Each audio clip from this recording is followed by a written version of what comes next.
Dia faly miarabantsika rehetra ny Cohen Andreas Famiarantsoa amin'ity andro an'io ity izao. Miarabantsika rehetra aloha natratra izao alakosibe izay niditra omaly alarobia izao. Androany sika dia hiresaka mahakasika ny fampiroboroboana ny sehatr'asa rehetra amin'ny alalan'ny fitsaboana sy ny famahana olana izay ataoko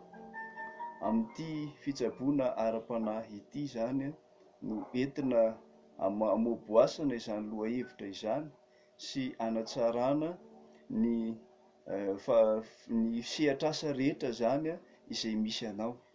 Voalohany indrindra aloha zany mahakasika izany zavatra ho atao zany dia maro ireo olana izay sedrain'ny olona tsirairay avy eo amin'ny fiarahamonina. Eo amin'ny sehatry ny asa indrindrandrindra, ao ireo manao sehatr'asa tahaka ny varotra, ao ihany koa ny manao sehatr'asa tahaka ny asa fandraharana maro isan-karazany, na ireo madinidinika izany na ireo vaventy ihany koa. Misy amin'izy ireny no tena tsy maintsy mila fitsaboana zany entina hampiroboroboana azy ireny tsirairay avy. Ao nefa miroborobo sy mandeha fa ny olana kosa dia tsy mety mahangona ny tompon'ilay tsena, tompon'ilay sehatr'asa. Izany ny olana voalohany izay betsaka ny manontany sy miresaka an'izany amiko hoe manao ahoana Cohen Andreas fa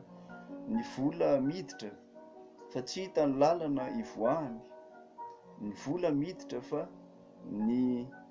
fiazomana azy ahoana, satria arakaraky ny idiran'ny vola no iforonan'ny karazana olana maro isan-karazany tahaka ny hoe aretina sy ny sisa, dia mivoaka makany daholo indray ny vola rehetra izay miditra amin'ny alalan'ilay sehatra asa zany. Mety io hifanaka fisintomam-bola ilay olona voalohany zay, mety io mbola tsy nampiasa ninina mihitsy ilay olona fa ny herin'ny vintana izay manosika azy eo amin'ny fiainany no mahatonga izany firoboroboana izany. Zay ny olana voalohany zany,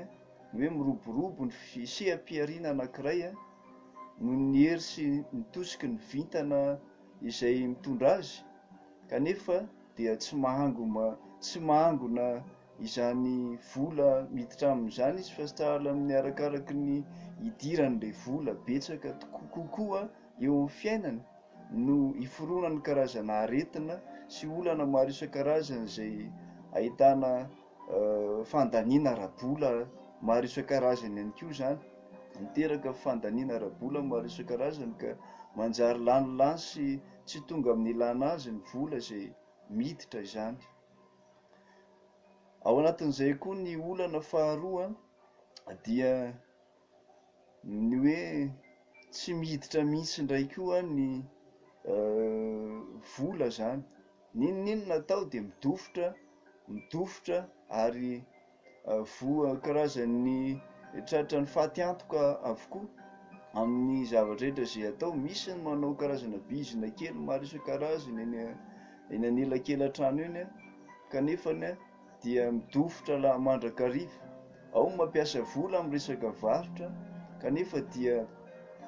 fahaverezana sy faty antoka no hita ao anatin'izany. Izany no ijoroan'ny Cohen Andreas Famiarantsoa. Ilaina famahana izany, ilaina fitsaboana tokoa izany. Voalohany indrindra eo amin'ilay olana voalohany, efa nety ny vintan'ilay olona zany, efa misy apahany mety mampiroborobo ny fidiram-bolana eo, fa mety kosa nefany any amin'ny resaka fady sy fombafomba maro isan-karazany no mila fitsaboana, mila fehezina. Zany hoe eo amin'ny fiainana ninona atao dia mila mpitarika ara-panahy ianao mba hanoro lalana anao, ahalalanao hoe inona no mety atao mba ahafahana mahangona ny vola miditra, inona no mety atao mba hanakanana ny olana maro isan-karazany tsy ho tonga amin'ny fiainana izay iainana ka lasa hiteraka famoaham-bola maro isan-karazany indray izany. Ny voalohany indrindra ampahafantariko eto izany fa ny Cohen Andreas Valmiaran-tsoa dia sady mitsabo ny vintana no mitsabo aretina maro isan-karazany, mitsabo ny aretina vokatry ny mosavy ary mitsabo ny aretina rehetra ihany koa izay voajanahary. Mamaha karazana olana maro ary manandratra ny olona rehetra amin'ny fanomezana ny fisintomam-bola ho fampandehanana ny sehatr'asa tsirairay avy. Ka ao anatin'izay famahana olana izay indrindra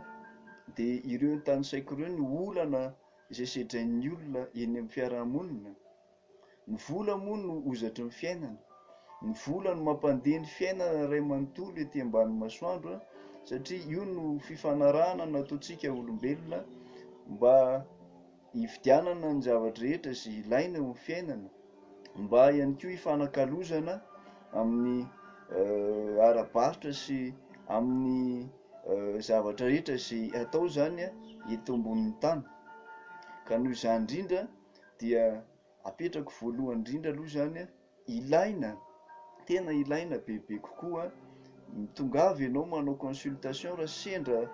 misy eo aminao ireo ka anankiroa izay nolazaiko ireo, satria ilaina voalohany indrindra ny mijery ny vintanao aloha, satria ny vintanao mila fitsaboana ary rehefa tsy mila fitsaboana intsony ny vintanao dia mora amintsika ny manome fiazomana ny fanambinana ho anao zany mba hanakanana ny olana maro isan-karazany tsy ho avy aminao. Zay zany aloha lafiny ny ray voalohany amin'le ka voalohany teo hoe miditra be dia be ny vola kanefa ny tsy mahangona, dia tsaboana aloha ny vintanao raha misy tsy mety ao, raha sanatria nisy mosavy vahana esorina izany ary omena aminao kosa avy eo ny fisintomana miampy fiazomana mba hanakanana ny olana maro isan-karazany tsy hiforona amin'ny rehefa miroborobo le sehatr'asa izay ataonao zany, na varotra zany ny ataonao, n'inona rehefa asa mampidi-bola ho anao dia mety hakana fisintomana sy fiazomana avokoa satria ny fanambinana no sintomintsika, ny fanambinana no azomintsika dia voatosika hiala avokoa ny herin'ireo tosika ny herin'ireo hery ratsy rehetra izay misarika anao irefarefa hilatsaka ambany zany, fa ny herin'ny fanambinana misintona anao sy manandratra anao mba hiakatra avo dia avo eo amin'ny farim-piainana. Zay zany voalohany indrindra. Ary manarakarak'izay ho an'ireo tranga faharoa izay nolazaiko hoe tena tsy miditra mihitsy ilay vola, manao varotra tsy mandeha, manao seha-piariana maro isan-karazany, mampiasa vola amina zavatra bizina maro isan-karazany, midofotra sy maty antoka avokoa, mila fijerena tsirairay avy ihany koa mahakasika an'ireny dia mila fitsaboana satria mety zavatra kely fotsiny tsy takatry ny sainao ao amin'ny tontolo ara-panahy izay iainanao ao no mahatonga an'izany. Zavatra kely fotsiny eo amin'ny resaka vintana manodidina anao mila vahana, mety mosavy ihany koa le izy izay miteraka sakana eo amin'ny fidiram-bolanao, izay miteraka tsatoka eo amin'ny fidiram-bolanao ka mahatonga an'le zavatra rehetra izay ataonao tsy mandeha amin'izay tokony ho izy. Mety ho resaka vintana ihany koa le izy, mety ho efa ny vintanao mihitsy, ny vintana misarika midina ka manjary n'inona ataonao dia lasa tonga amin'ny le fitenenana hoe midofotra avokoa zany, izay zavatra hoe ialana amin'izay analana an'izany rehetrarehetra zany dia mila mandalo manao consultation ho zahana aloha ny rehetrarehetra, zay vao tsy isika vao miroso amin'ny fanalana ny sakana raha misy ny sakana, miroso amin'ny fanalana ny tsatoka raha misy ny tsatoka, ary miroso ihany koa amin'ny fanomezana ny fisintomana sy ny fiazomana. mety maro ihany koa ny zavatra rehetra izay mety efa mikasainao ohatra ao anatin'izany hoe mivarotra tany ianao na mivarotra trano ianao kanefany efa ho 10 taona zay tsy nety lafo le izy, mety misy tsatoka ao, mety misy olana ao, mety misy zavatra maro isan-karazany izay akasiparana nataon'ny olona tao mahatonga an'izany, de tongava manao consultation sy mizaha an'izany fa amin'ny alalan'ny fizahana ihany aloha voalohany no ahafantarantsika ny tena fototry ny olanao tsirairay avy zany de rehefa vita ny fizahana zay vao miroso tanteraka amin'ny fitsaboana sy ny famahana ny olana tsirairay avy tsika dia tsala am'izay zany ny zavatra rehetra izay atao. Ho anareo rehetra izay efa tonga teto anatrehako na ianareo lavitra izay nanao ny a distance ihany koa dia isaorana feno ianareo, tena misaotra anareo feno amin'ny fahatokisanareo arao tsara tsakany sy andavany ireny toromarika izay efa nomeko reny. Ho anareo izay mbola eo andala pitsaboana izay efa teto amiko ka eo andala pitsaboana, azakivy azaketraka fa tohizo hatrany ireny fanafody izay efa nomeko ireny, tohizo hatrany ny